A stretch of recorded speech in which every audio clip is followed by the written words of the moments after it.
सजगता के आयाम में यात्रा कर रहे हैं। अवेयरनेस क्या है, कैसे उस पर हम काम करें। आज भी कुछ प्रश्न हैं। एक मित्र ने लिखा है, सजगता पर आपको सुनते हुए और प्रयोग करते हुए मैं अपने को और अधिक स्वस्थ और ऊर्जावान अनुभव कर रहा हूँ। क्या सचमुच सजगता का हमारे स्वास्थ्य और ऊर्जा पर प्रभाव पड़ता है? पिछले एक दशक से, एक डिकेड से संसार में बहुत परिवर्तन हो रहे हैं और ये अच्छी बात है कि ध्यान और ध्यान के साथ ही अनिवार्य रूप से सजगता, इसकी ओर चिकित्सकों और वैज्ञानिकों का ध्यान बढ़ता रहा है। तुमने सजगता के प्रयोग के साथ जो स्वास्थ्य और ऊर्जा का अनुभव किया है, ये बिल्कुल प्रामाणिक है और ये बताता है कि तुमने सजगता की किसी न किसी किरण को अनुभव किया है, क्योंकि सजगता और स्वास्थ्य में गहरा रिश्ता है। कई बार तुम अस्वस्थ इसीलिए पड़ रहे होते हो कि तुम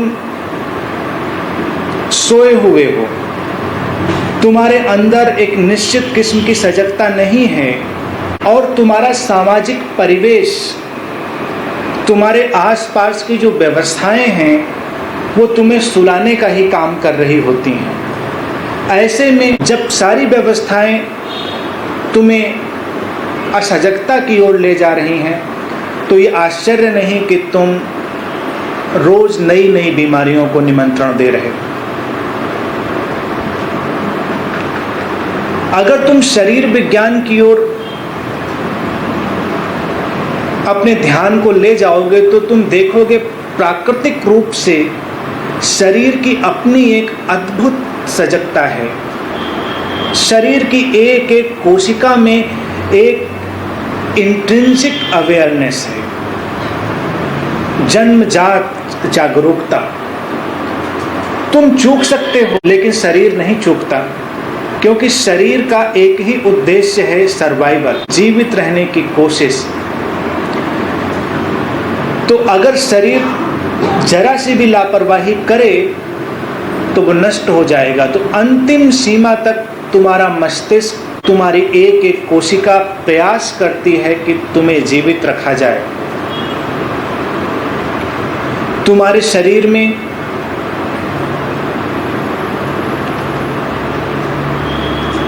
बाहर से कोई भी चीज प्रवेश करे, चाहे वो भोजन के रूप से, दवा के रूप से, तुम्हारा शरीर तुरंत उस पर प्रतिक्रिया करता है। तुम्हारे मस्तिष्क में लाखों करोड़ों संकेत पहुंचते हैं जो उसे डिकोड करते हैं कि ये क्या है और इस पर हमें क्या प्रतिक्रिया करनी है। इतनी गति से ये सजगता काम करती है कि अभी तक और आगे भी ऐसी संभावना दिखाई नहीं देती कि हम कोई ऐसी मशीन बना पाएंगे जो इतनी त्वरित प्रतिक्रिया कर रही होगी। हम असजगता के साथ साथ धीरे धीरे अपने शरीर से भी दूर होते चले गए हैं।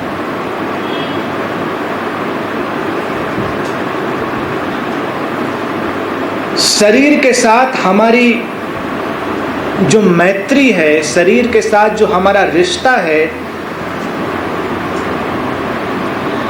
वो भी पूरी तरह संतुलित नहीं रह गया है।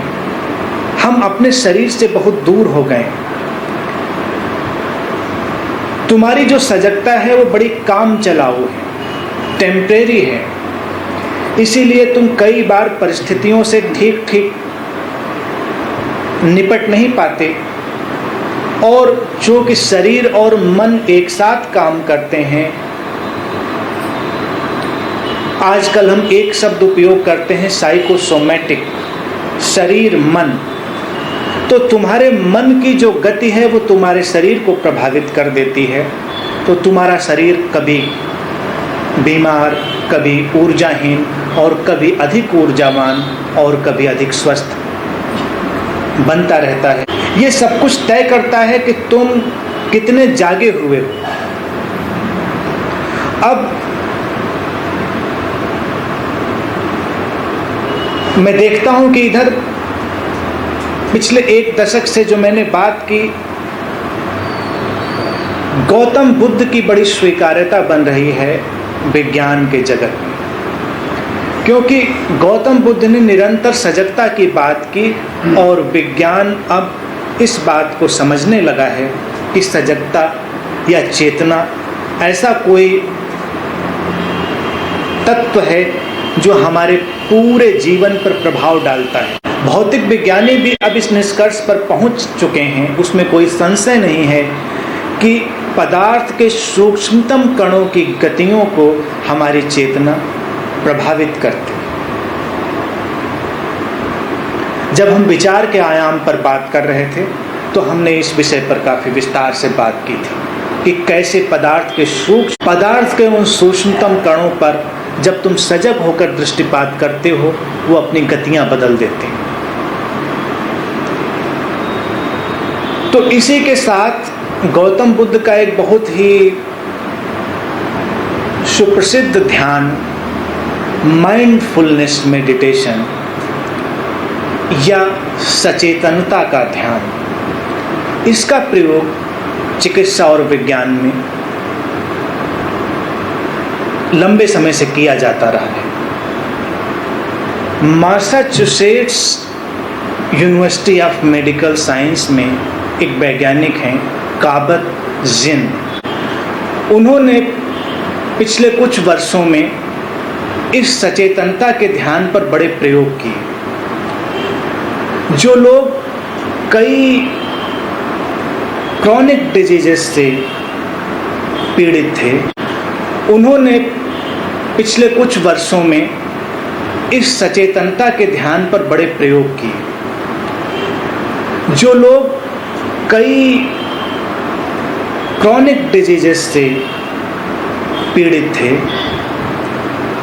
जिन लोगों के शरीर में ऐसे दर्द थे जिससे वो मुक्त नहीं हो पा रहे थे सारी चिकित्सा के बावजूद, तो उन्होंने एक प्रयोग के लिए कुछ लोगों को चुना जो ऐसी सारी समस्याओं से ग्रस्त थे और सप्ताह में एक बार 2 घंटे के लिए मात्र उनके ऊपर इस सचेतनता की ध्यान विधि का प्रयोग किया। सचेतनता की ध्यान विधि का अभिप्राय है विपश्यना की ही एक गहरी अवस्था कि तुम शांत होकर बैठे हो,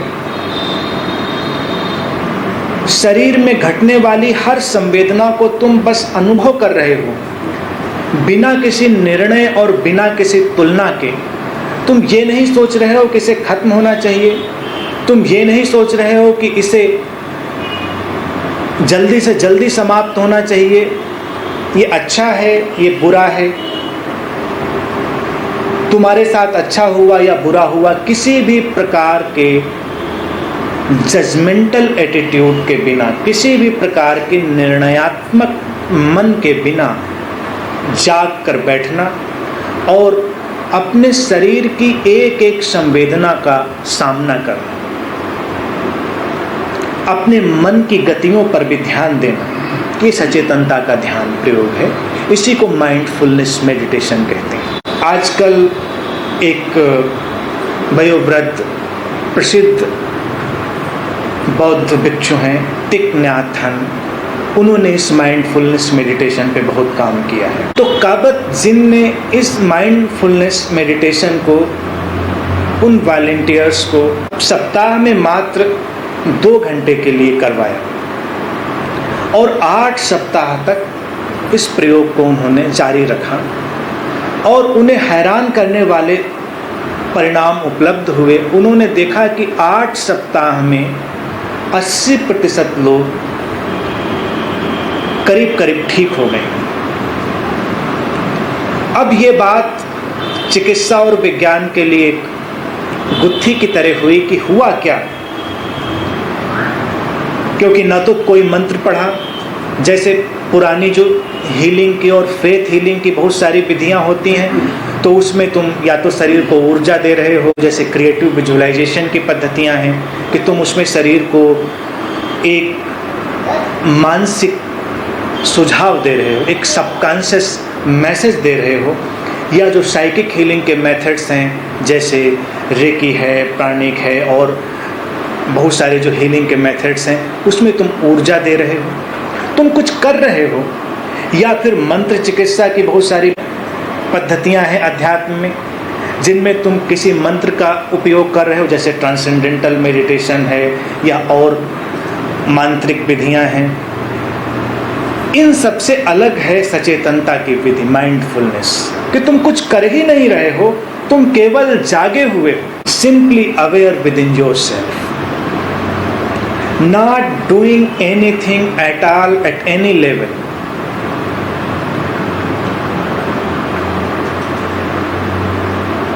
और इस सचेतनता में चमत्कारिक रूप से लोगों को स्वास्थ्य उपलब्ध हुआ। तो वैज्ञानिक और चिकित्सक इस पर अपना शोध करते रहेंगे। मैं तुम्हें इसमें कुछ अंतर्दृष्टियां देना चाहूंगा कि हुआ क्या। वस्तुतः जो तुम्हारा ध्यान है, तुम्हारी सजगता है, उसके कुछ रहस्यमय गुण हैं। सामान्य जीवन में भी तुम उन्हें अनुभव करते हो, लेकिन कई बार तुम इतने अलर्ट नहीं होते और चूक जाते हो। अब जैसे ध्यान शब्द है, तो ध्यान शब्द का एक ही मतलब है कंप्लीट अवेयरनेस, टोटल अवेयरनेस, परिपूर्ण सजगता। और ये ध्यान शब्द भारतीय जनमानस में रचा बसा हुआ है। तुम कहते हो ध्यान से काम करो, ध्यान से चलो, ध्यान से उठो बैठो,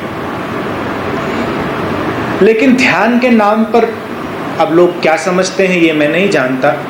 लेकिन जब तुम कहीं भी ध्यान देते हो और कोई निर्णय नहीं रखते अपने भीतर, कोई जजमेंट नहीं रखते, तो ध्यान की ऊर्जा एक रहस्यमय काम करती है कि जो कुछ सकारात्मक है, जीवन के लिए उपयोगी है, उसे बढ़ा देती है, और जो कुछ नकारात्मक है, जीवन के लिए अनुपयोगी है, उसे समाप्त कर देती है। लेकिन तुम्हारा सांस्कृतिक परिवेश है, जो तुम्हारा कल्चरल एनवायरनमेंट है, वो तुम्हें जजमेंटल बनाता है बचपन से। ये सही है, ये गलत है, ये अच्छा है, ये बुरा है। मैंने पिछली बार भी बात की थी, सजगता तुम्हें सुपर मॉरल बनाती है, अति नैतिक। वो कोई नैतिक चिंतन नहीं है। इसीलिए भारत में ध्यान की जो विधियां, तंत्र और योग की साधना पद्धतियां विकसित हुई, उनका केंद्रीय संदेश था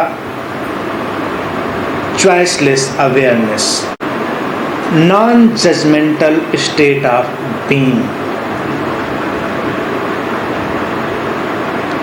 तंत्र कहता है किसी भी चीज में निर्णय नहीं लेना है, जो है। तुम अस्वस्थ हो, तुम अस्वस्थ हो, तुम स्वस्थ हो तो तुम स्वस्थ हो, इसमें अच्छा और बुरा कुछ नहीं। लेकिन तुम्हें लगता है कि नहीं, ये सही नहीं है। योग शब्द का अर्थ ही होता है वननेस। योग के माध्यम से तुम ऐसा नहीं बुराइयों को समाप्त करते हो, अच्छाइयों को उपलब्ध करते हो।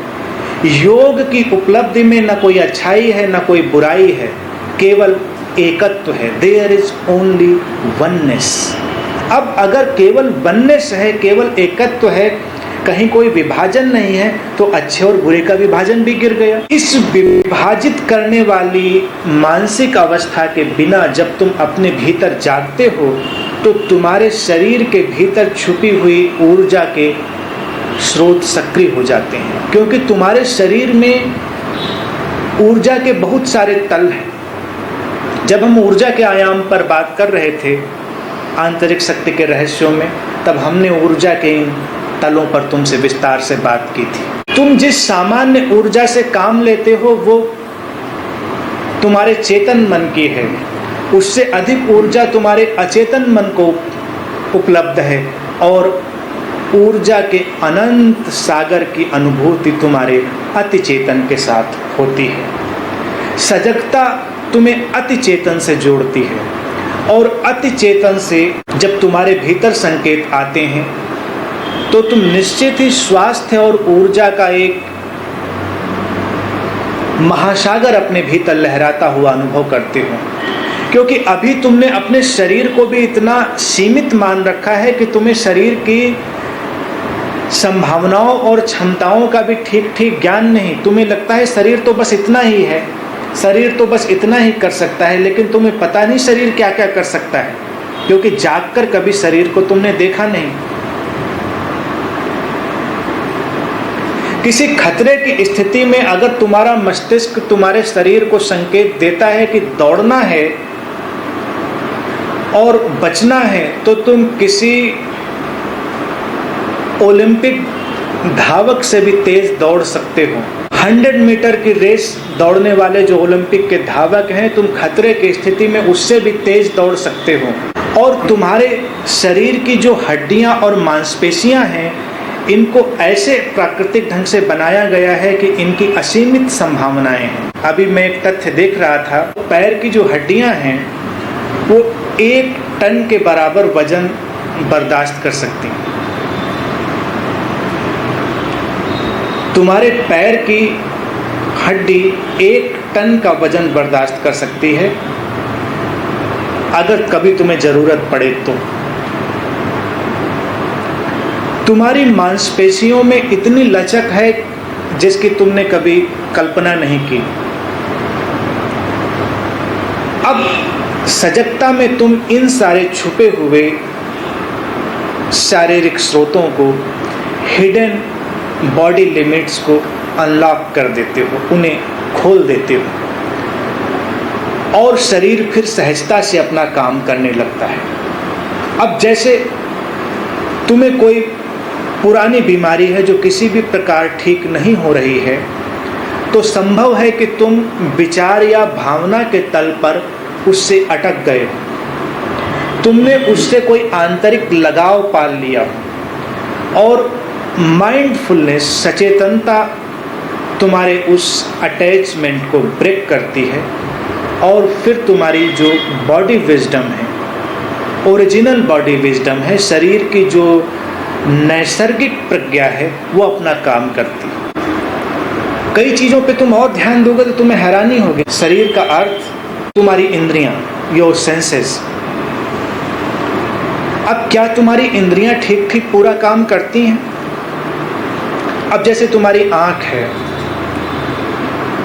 तो क्या तुम्हारी आंख देखती है या तुम आंख के माध्यम से देखते हो? अब तुम्हारे स्पर्श की इंद्रिय है, तो ये त्वचा, ये हाथ की बनावट स्पर्श करती है, या इस बनावट के पीछे कुछ और है जो स्पर्श करता है? तुम्हारे कान सुनते हैं, कान सुनते हैं, या कान के पीछे कोई और व्यवस्था है जो सुनती है?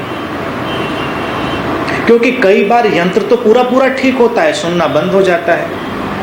आंख भी तुम्हारी टेक्निकली पूरी पूरी ठीक होती है, तुम्हें दिखाई देना बंद हो जाता है। तुम्हारी नाक की इंद्रियां भी ठीक ठीक है, तुम्हें गंधें आनी बंद हो जाती हैं। तुम्हारी स्वाद की इंद्रिय ठीक ठीक है, तुम्हें स्वाद आना बंद हो जाता है।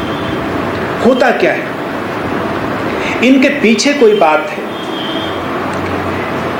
अब जैसे आंखें तुम्हारी रंग देखती हैं, तो तुम्हारे आंख के पीछे जो यंत्र है वो लाखों साल में देखने के लिए निर्मित हुआ है, और तुम जब एक साथ ये रंग देख रहे हो, चूंकि तुम आँखों को विकसित रूप से उपयोग कर रहे हो, तुम्हें पता नहीं चलता कि इतने लाल, हरे, नीले, पीले सारे रंग और सब एक साथ तुम्हें दिखाई दे रहे हैं। लेकिन आँख के अलग अलग टुकड़ों में उनकी अलग अलग संवेदना की स्थितियों में सारे रंग अलग अलग जाते हैं, और तुम्हारा मस्तिष्क जो उन रंगों को तय करता है कि ये लाल है, ये हरा है, वो सबको अलग अलग रिसीव करता है, और फिर उन सबको एक साथ प्रोसेस करता है, तब तुम्हें कुछ एक साथ दिखाई देता है। सचमुच में देखेंगे तो बड़ी जटिल व्यवस्था है। लेकिन क्या होता है कि इतने अलग अलग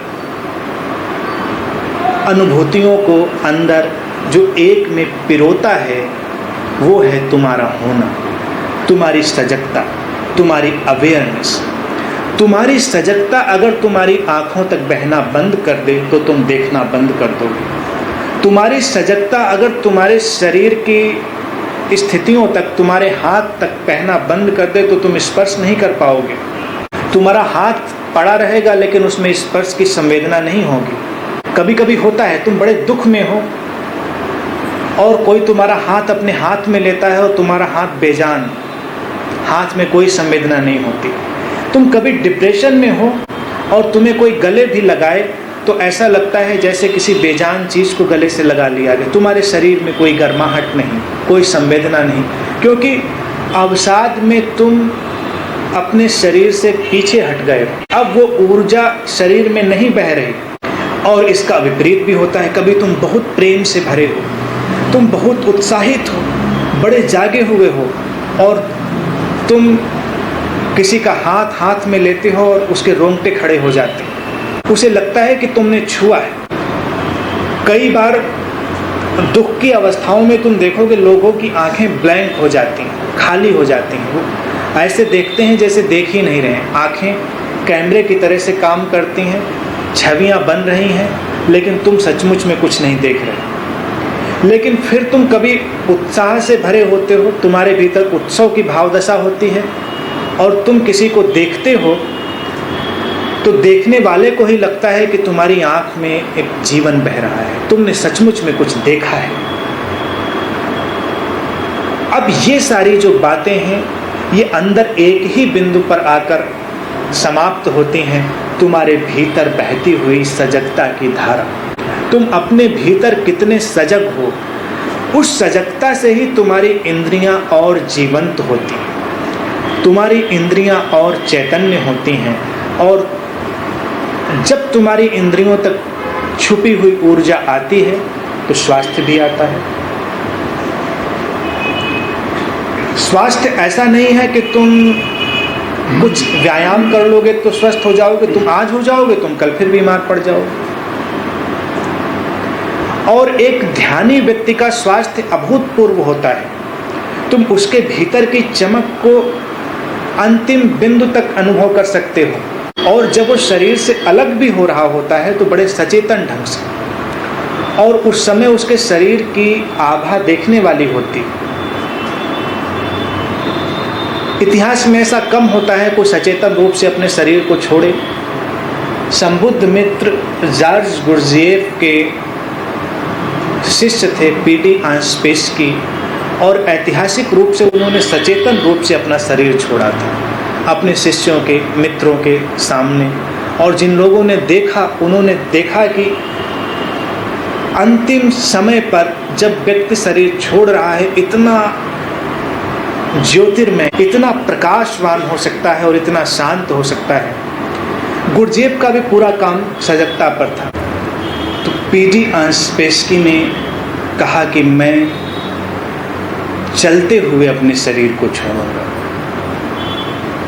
हर कदम पर मैं जागा रहूंगा और मैं बातें करता रहूंगा, तुम्हें बताता रहूंगा, और जिस कदम पर मैं शरीर छोड़ूंगा उस पर मैं तुम्हें इशारा करूंगा। और वो अपने मित्रों और शिष्यों के साथ टहलते हुए अंतिम कदम पर उन्होंने कहा कि मैं शरीर छोड़ता हूँ, और उसी के साथ उनका शरीर वहीं पर गिर गया।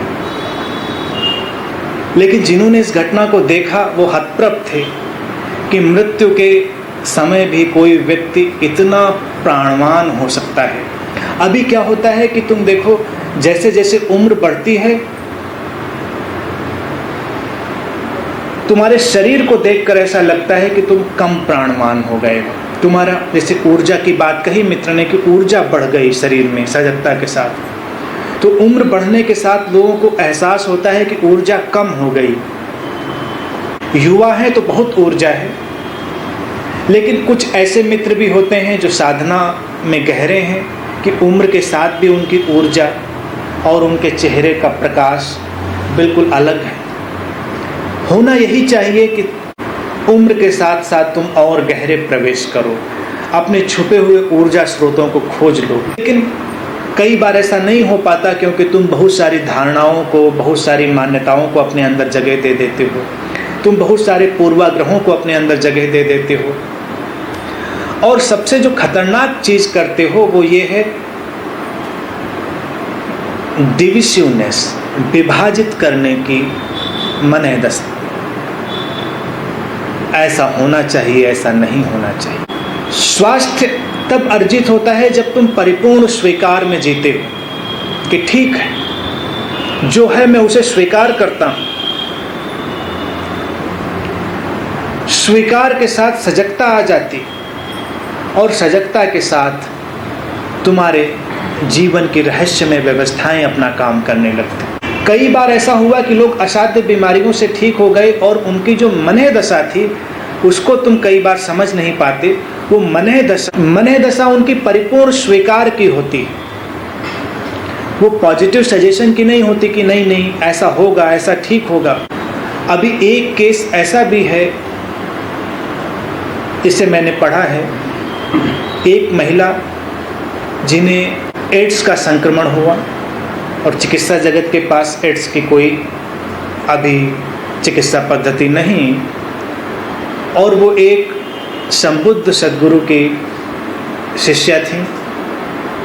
जब उन्हें इस संक्रमण का पता चला और चिकित्सकों ने उनसे कह दिया कि तुम्हारे पास अब महीना, 1.5 महीना है, तो उनके मन में पहला ख्याल जो आया, सारे जीवन पर एक गहरे अनुग्रह का भाव कि मैंने जीवन को इतने दिन कितने अच्छे से जिया और अपने सद्गुरु के प्रति एक गहरी प्रेम की भावदशा, और उस भावदशा के साथ वो समुद्र तट पर चली गई। समुद्र तट पर वो बैठ गई और उनको लगा कि अगर जीवन महीने, 1.5 महीने में ही जाने वाला है तो आज भी चला जाए, क्या अंतर पड़ता है। अब मैं यहीं पर पूरी तरह जाग कर अनुभव करूंगी कि क्या है ये जीवन और मृत्यु का रहस्य। और वो बैठ गए। कितनी देर बैठी रहीं उन्हें खुद पता नहीं, शायद पूरी रात बीत गई और भोर होने वाली थी। तब उन्हें एक विचित्र अनुभव हुआ। उन्हें लगा कि सागर की जो सारी लहरें हैं वो सुनहले प्रकाश से भर गई हैं और उस रोशनी के भीतर से उन्होंने देखा अपने उन संबुद्ध सद्गुरु को अपने निकट आते हुए। उसके बाद वो अचेतन हो गए। फिर उन्हें पता ही नहीं रहा समय का।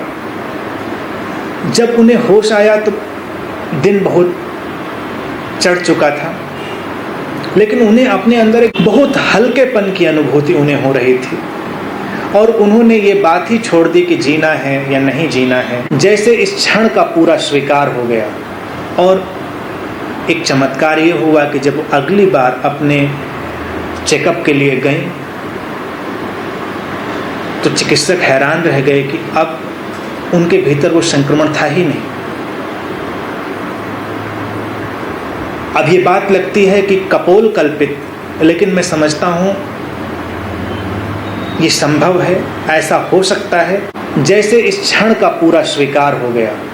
और एक चमत्कार ये हुआ कि जब अगली बार अपने चेकअप के लिए गई तो चिकित्सक हैरान रह गए कि अब उनके भीतर वो संक्रमण था ही नहीं। अब ये बात लगती है कि कपोल कल्पित, लेकिन मैं समझता हूँ ये संभव है, ऐसा हो सकता है अगर हम अपने पूर्वाग्रह छोड़ दें, हम पूरी तरह स्वीकार करें तो शरीर अपने आप अपने को स्वस्थ करने के उपाय ढूंढ लेगा। शरीर के पास अपनी व्यवस्था है। अब तुम्हें पता ही होगा, जो चिकित्सक मित्र यहाँ पर हैं वो जानते हैं, शरीर ने लंबे समय से शरीर ने अपने को स्वस्थ रखने के उपाय ढूंढे हैं और शरीर के अंदर एक अपनी दवा बनाने का अपना ही एक कारखाना है। उसके अंदर वो लगातार कुछ बना रहा है। जैसे तुम्हें चोट लगती है तो इस चोट को ठीक करने के लिए कौन से एंजाइम और कौन से चाहिए, मस्तिष्क तुरंत उन्हें प्रोड्यूस कर देता है। जब मनुष्य ने मिर्च खाना शुरू किया, पहली बार उसके अचेतन मन ने संकेत दिया कि इस चीज को भी खा सकते हैं, तो उसे दर्द की अनुभूति हुई। दर्द की अनुभूति में मस्तिष्क ने इसे भी जाना कि इसमें कुछ लाभ वाले गुण हैं, शरीर में पहुंचना चाहिए। तो उस दर्द की अनुभूति को कम करने के लिए मस्तिष्क ने एंडोर्फिन और डोपामाइन की निर्मित कर दी। अब ये तो बहुत सामान्य रूप से जाने गए रसायन हैं, एंडोर्फिन और डोपामाइन, अनगिनत चीज़ें तुम्हारे अंदर बनती रहती हैं। तो शरीर अपने आप अपने को ठीक करने की व्यवस्थाएं जानता है और कई बार तुम उसे सहयोग नहीं देते हो। सजगता में तुम अपने आप को पूरा स्वीकार करते हो और शरीर को सहयोग देते हो। अब 2-3 प्रयोग मैं इस पर बताना चाहूँगा, उन्हें करें तो तुम देखोगे कि शरीर कैसे अपने आप को और सक्रिय बना रहा है।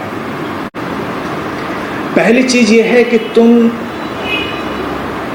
अपनी इंद्रियों के उपयोग में एक चीज़ और जोड़ो कि इंद्रियों का उपयोग और उसके पीछे तुम जागे हुए खड़े हो।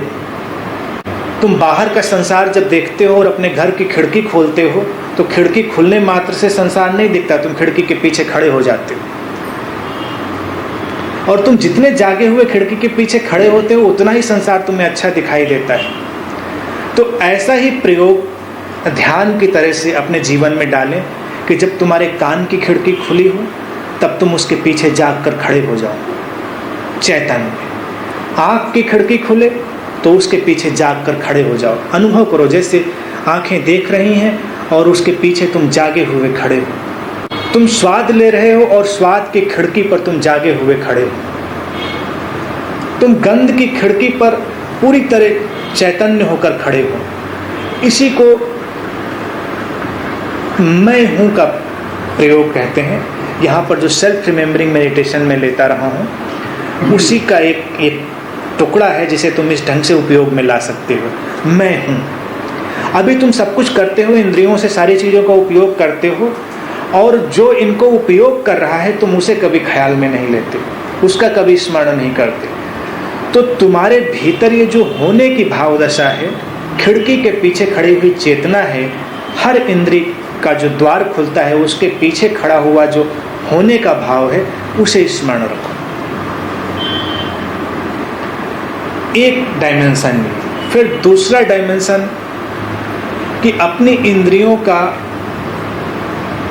बेवजह उपयोग मत करो। लंबे समय से व्यर्थ में इंद्रियों का उपयोग करने के कारण तुम्हारी इंद्रियां डल हो गई हैं, असंवेदनशील हो गई हैं, उनकी इंटेंसिटी लो हो गई है। जैसे तुम्हारे कान हैं तो तुम्हारी आदत पड़ जाती है तुम्हें कुछ न कुछ सुनते रहना है। सुनने का मन हो ना हो तुम सुनते रहोगे। कुछ लोग अपने घर में रेडियो और टीवी कंटिन्यूअसली ऑन छोड़ देते हैं, उनको लगता है इससे लगता है घर में कोई है। और फिर बोलने का काम, कई बार तुम्हें खुद लगता है बोलने का मन नहीं है लेकिन फिर भी तुम बोले चले जा रहे हो। और बोलने का लगातार दुरुपयोग करने के कारण ऐसा हुआ है कि जब ठीक से बोलना होता है या ठीक वक्त पर बोलना होता है तब तुम नहीं बोल पाते, तब इंद्री जवाब दे जाती। फिर आँख की इंद्री, तुम जब अपनी आँख से देखते हो तो तुम देखो कि करीब 98% तुम व्यर्थ में उसका उपयोग करते हो और उस कारण तुम्हारी आँख की संवेदनशीलता खोज गई है। सभ्यता ने इसे इसीलिए खोया है। तुम आँख बंद करके बैठ सकते हो, कोई काम नहीं है, देखने के लिए कुछ नहीं है, तुम आँख बंद करके चुपचाप बैठ जाओ। लेकिन हमारी आदत ऐसी हो गई है, हम सड़क पर निकलते हैं और हमें कुछ देखना हो ना देखना हो हम यूं ही सब देखते रहते हैं। उन्हीं एडवर्टीजमेंट्स के होर्डिंग्स को तुम रोज़ निकलते हो और रोज़ पढ़ते हो, तुम रोज़ देखते हो। इस तरह से तुम्हारी देखने की जो संवेदनशीलता है वो कम हो जाती है। तुम कई बार ठीक समय पर ठीक चीज़ें देखने से चूक जाते हो। तो हर इंद्रिय का कम से कम उपयोग करना सीखें प्रयोग के तौर पर। कभी अपनी आंखों पर पट्टी बांध लें, कभी कानों में रुई लगा लें और बैठ जाएं। तुम देखोगे कुछ समय में तुम्हारी इंद्रियां जीवित हो रही हैं, जीवंत हो रही हैं और उनमें नई ऊर्जा आ रही है। अब एक अनुभव तुम्हें अक्सर हो जाता है, जो लोग अपनी स्पर्श की इंद्रिय का बहुत कम उपयोग करते हैं, जैसे जो संबुद्ध मित्र होते हैं, कई बार वो तुम्हें उतना स्पर्श नहीं कर रहे होते हैं और जब कभी वो तुम्हें स्पर्श कर देते हैं तो तुम्हारे भीतर ऊर्जा दौड़ जाती है, तुम्हारे भीतर एक शक्ति दौड़ जाती है। लेकिन तुम लगातार स्पर्श के इंद्रिय का उपयोग कर रहे हो और अब उसमें जान नहीं रह गई। पहली बार जब कोई तुम्हारा हाथ अपने हाथ में लेता है तो उसमें ज़्यादा जीवन जान पड़ता है, और 10 साल बाद जब वही व्यक्ति तुम्हारा हाथ अपने हाथ में लेता है तो तुम्हें सोचना पड़ता है कि ये स्पर्श है। संवेदनाएं धीरे धीरे भोथरी हो जाती हैं, डल हो जाती हैं, उनकी धार चली जाती है। तो इंद्रियों का थोड़ा कम उपयोग करें, ये दूसरी बात। तीसरी बात, फोकस्ड यूज करें। पहली बात मैंने कहा कि अवेयर यूज करें अपने मैं होने के अनुभूति के साथ। दूसरा मिनिमम यूज। तीसरा फोकस्ड यूज। फोकस्ड यूज कुछ अनयूजुअल अलग चीज़ों का उपयोग करें, जैसे तुम उनका उपयोग नहीं करते रहे हो या सामान्य जीवन में तुम उधर ध्यान नहीं देते रहे हो। तो कभी ऐसे ही कोई सामान्य पत्थर का टुकड़ा उठाएं और अपने हाथ में लें। अब आँख बंद करके उसको महसूस करें, आँख खोलकर उसे देखें बिना किसी निर्णय के कि ये पत्थर अच्छा है, बुरा है, कैसा है, छोटा है, बड़ा है, बस देखें। कभी किसी खिले हुए फूल के पास बस चुपचाप बैठ जाएं, उसे छू कर देखें, उसे सूंघ कर देखें और थोड़ी देर उसके साथ रहें। कभी टहलने निकलें और जहाँ तुम टहलने जाते हो तुम्हें वृक्ष उपलब्ध हो तो किसी वृक्ष को गले से लगा लें, उस वृक्ष को किस करें, उसका चुम्बन लें। अब ये सब काम देख कर करेंगे। अब वृक्ष का चुम्बन लेंगे और फिर मुझसे आकर नहीं कहेंगे क्या हुआ। तो इतना विवेक मैं मानता हूँ रखेंगे अपने अंदर। अब चूंकि ना तो तुमने वृक्ष को कभी गले लगाया, ना वृक्ष को कभी तुमने किस किया, तो अचानक तुम्हारे अंदर कुछ नई संवेदनाएं पैदा होंगी, तुम्हारे अंदर कुछ नए सेंसेस के जो सिस्टम है, नए जो व्यवस्था के तंत्र हैं वो सक्रिय होंगे और तुम और जीवंत अनुभव करोगे। और इसी में प्रयोग जोड़ेंगे दूसरी ओर का। अभी तुम एक ओर को जानते हो, जैसे तुमने धरती पर पैर रखा तो तुम देखते हो कि तुम्हारे पैर ने धरती को स्पर्श किया। फिर तुम धरती पर पैर रखो पूरी तरह जाग कर और अपने अंदर महसूस करने की कोशिश करो कि धरती ने तुम्हारे पैर को कैसे स्पर्श किया। तुम अपने किसी प्रिय व्यक्ति के साथ भी प्रयोग कर सकते हो। तुम उसके हाथ पर अपना हाथ रखो। एक अनुभव तुम्हारा सामान्य रहा है कि तुमने उसके हाथ को स्पर्श किया है। अब इसको हटा लो, देखो कि नीचे से उसका हाथ तुम्हारे हाथ को कैसे स्पर्श कर रहा है। सारे प्रोसेस को रिवर्स कर दो। तुम पेड़ पौधों की ओर देखो, तुम चांद तारों की ओर देखो और अभी तुम्हें लगता है कि तुम देख रहे हो, कि थोड़ी देर के लिए तुम बस चुप खड़े रह जाओ और तुम अनुभव करो कि ये पेड़ पौधे, ये चांद तारे तुम्हें देख रहे हैं। व्यक्तियों के साथ प्रयोग के लिए मैं सावधानी इसलिए बरत रहा हूँ कि तुम उसी के साथ प्रयोग करो जिसके साथ तुम बहुत प्रेमपूर्ण हो, अन्यथा तुम्हें शुरुआत में असुविधा होगी। अगर किसी के साथ तुम बहुत प्रेमपूर्ण हो तो उसके साथ बैठो, उसके सामने उसकी आंखों में आंखें डालो और अपने देखने को हटा लो और तुम उसके देखने को अपने भीतर प्रवेश करने दो। तुम देखोगे नई ही गति हो रही है। अच्छा, इसे अकेले भी कर सकते हो। दर्पण के सामने खड़े हो और अपनी आंखों में देखो। अभी तुम दर्पण में बनी हुई जो तुम्हारी आंखों का प्रतिबिंब है, जो रिफ्लेक्शन है तुम्हारे चेहरे का, तुम उन आंखों में देख रहे हो। फिर तुम थोड़ी देर कोशिश करो ये देखने की कि वो जो प्रतिबिंब है वो आंखें तुम्हें देख रही हैं। ये कठिन नहीं है, ये बड़ा सरल प्रयोग है और बड़ा ही रोचक प्रयोग है। तुम करोगे तो तुम्हें पकड़ में आएगा। इंद्रियों की ओर जो बहाव है उसे उल्टा कर देना। अभी तुम्हारे पास केवल एक ही रास्ता है कि तुम्हारा प्रवाह सब बाहर की ओर है, इसीलिए तुम बड़ी जल्दी ऊर्जाहीन हो जाते हो। अस्तित्व में हर ओर अनंत ऊर्जा का भंडार है। जब तुम इस प्रक्रिया को एक बार समझ लोगे तो वो तुम्हारे भीतर भी बहने लगेगा और तुम्हें तरोताजा कर जाएगा। इन पर काम करें और बड़ा ही अद्भुत अनुभव होगा।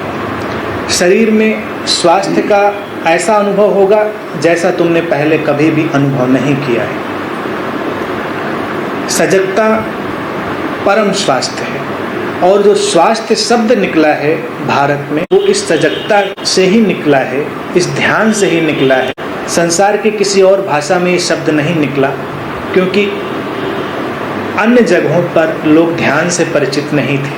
ध्यान से जन्मा है स्वास्थ्य शब्द, अर्थात स्व में स्थित हो जाना। जो अपने स्व में स्थित हो गया, जिसने अपने सेल्फ को रिमेंबर कर लिया, रिमेंबर अर्थात जुड़ जाना, सेल्फ रिमेंबरिंग अर्थात अपने सेल्फ से फिर से जुड़ जाना, उसे फिर से उपलब्ध कर लेना, वही सजगता है। और जो इसे जान लेता है वो स्वस्थ हो गया। फिर वो छोटी मोटी बातों की परवाह नहीं करता। उसके भीतर एक अलग ही मस्ती, एक अलग ही उत्सव, एक अलग ही नृत्य उसके भीतर आता है। अभी टेक्निकली कोई व्यक्ति पूरी तरह से हेल्दी हो सकता है और पूरी तरह बेकार हो सकता है। स्वस्थ है और किसी काम का नहीं। कल को हो सकता है वो किसी ऊंची बिल्डिंग से कूदकर आत्महत्या कर ले, हो सकता है वो कल किसी की हत्या कर दे। स्वस्थ होने के बावजूद भी उत्सव से नहीं भरा है, उसके भीतर वो प्रसाद नहीं है, वो ग्रेस नहीं है। लेकिन जो ध्यानी है, जब वो अपने भीतर पहुंचता है तब उसके स्वास्थ्य में ग्रेस होता है, एक प्रसाद होता है। उसके साथ बैठकर दूसरे लोग भी स्वस्थ हो जाते। एक ध्यानी की यही उपलब्धि है और एक ध्यानी की यही पहचान है। जब तुम किसी ध्यानी के साथ बैठते हो तुम स्वस्थ होने लगते हो। गैर ध्यानी के पास बैठते हो तुम बीमार होने लगते हो। इसीलिए तो तुम कई बार कुछ लोगों के साथ बैठते हो, बिल्कुल ड्रेन आउट हो जाते हो, जैसे तुम्हारी ऊर्जा खींच ली गई, सक कर ली गई। और कुछ लोगों के पास तुम्हें लगता है तुम्हारी ऊर्जा बढ़ गई। तो जिसके पास ऊर्जा बढ़ गई वो ध्यान से भरा हुआ व्यक्ति होगा, और जहाँ पर ऐसा नहीं हुआ वो ध्यान के रहस्य को नहीं जानता है। स्वास्थ्य के संदर्भ में बस सजगता का जो रिश्ता है, मुझे इतना ही कहना है कि वही एकमात्र स्वास्थ्य है और कहीं कोई दूसरा स्वास्थ्य है ही नहीं। इसीलिए जागें अपने भीतर और अपने होने का पूरा स्वीकार कर लें, अपने आप से पूरा प्रेम करें, अपनी इंद्रियों से वापस जुड़ें, उन्हें संवेदनशील बनने दें। इंद्रियां तुम्हारे आत्मा तक पहुंचने के द्वार हैं, तुम्हारी चेतना की खिड़कियां हैं। तो अपनी खिड़कियों को हवादार बनाएं, सुंदर बनाएं। इंद्रियां तुम्हारी जितनी संवेदनशील और जितनी स्वस्थ होंगी उतना ही तुम अपनी चेतना का, अपनी आत्मा का अनुभव कर पाओगे। ऐन्द्रिक रूप से अपनी सेंसेस से जो व्यक्ति जड़ हो गया है, डेड हो गया है, उसे कभी आत्मिक अनुभूति नहीं होती। जबकि लोगों ने कभी भारत में यही उल्टा रास्ता पकड़ लिया था, आज भी वो कायम है। इंद्रियों को तोड़ना, उनका दमन करना, इंद्रियों को नया जीवन दें, उनके भीतर अपनी संवेदनशीलता को लाएं। और ये जो 3 प्रयोग मैंने बताए इनको करें, फिर जादुई अनुभव होगा और फिर एक जादुई स्वास्थ्य का अनुभव होगा जैसा पहले कभी नहीं हुआ। ऐसा स्वास्थ्य तुम्हें जन्म और मृत्यु के पार ले जाता है। जो ध्यान से, सजगता से ऐसे स्वास्थ्य को उपलब्ध हो जाता है, भारतीय मनीषा में, भारतीय दर्शन में ऐसे ही व्यक्ति को हमने जीवन मुक्त कहा है। परम स्वस्थ व्यक्ति जीवन मुक्त व्यक्ति है, जन्म और मृत्यु के चक्र से बाहर। ये संभव है, सरल है, थोड़ा प्रयास करेंगे तो उसे अनुभव कर पाएंगे। आज के लिए इतनी ही बात।